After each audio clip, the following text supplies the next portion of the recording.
My name is Sebon Burns, and I work for the Albany Fire Department in Albany, Georgia. And today we're going to be discussing how planning can make all the difference. Community risk reduction planning is essential to remaining prepared and functional during crisis situations. But how can we remain prepared? Some of the ways are implementing strategies, accounting for circumstances, and preparation before the storm. As many of you may be aware of, Albany, Georgia is often an epicenter for catastrophe, whether it's by storm, pandemic, or the aftermath of catastrophic events. Even before Hurricane Michael knocked the power out for most of our residents, our city experienced strong winds capable of leaving debris scattered throughout our streets and roadways. The time it took for recovering from these winds left us unprepared for the devastation that Hurricane Michael would soon wreak on our city. The risk reduction plan we will be exploring today takes into account many of the essential functions required to shorten recovery times while increasing our ability to protect and serve our community. Albany, Georgia sits in what is called the Flint Basin, which is a wet land prone to sinkholes and above ground water collection. Mitigation is the process of reducing or alleviating extreme conditions. This risk reduction plan will focus on mitigation of above ground water and maintenance of systems such as sewage, water resources, and the avoidance of transport obstructions. Alleviating water during a crisis is a serious concern, especially since our city houses various high risk flood areas.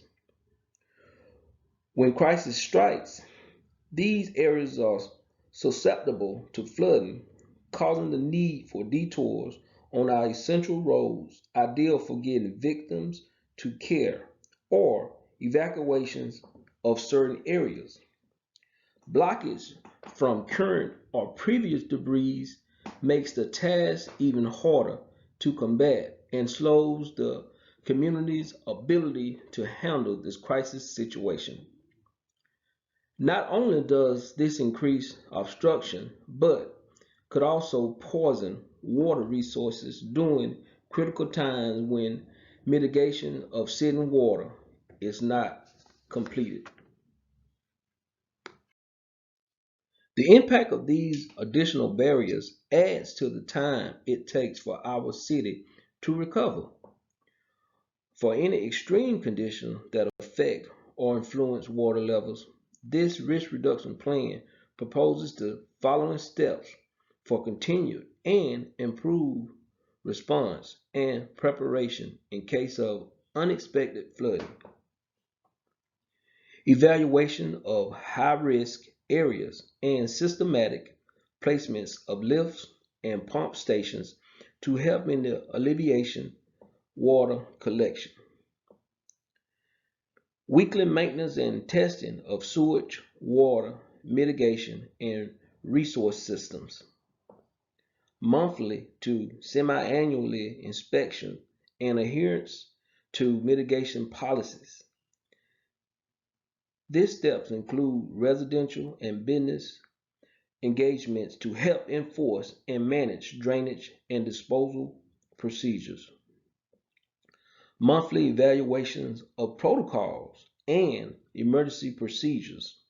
This ensures employees and officers are prepared to handle alternative roles necessary in crisis situations. Utilization of community events and education on preparation and public awareness of resources and systems. Each of these steps will be utilized to not only inform, but to also educate employees, officers, and the community on the risk reduction plan implementation and importance to public safety. With the historic floods of 1994 and 1998, this plan identifies the high risk areas, and data collected would help in the future with planning.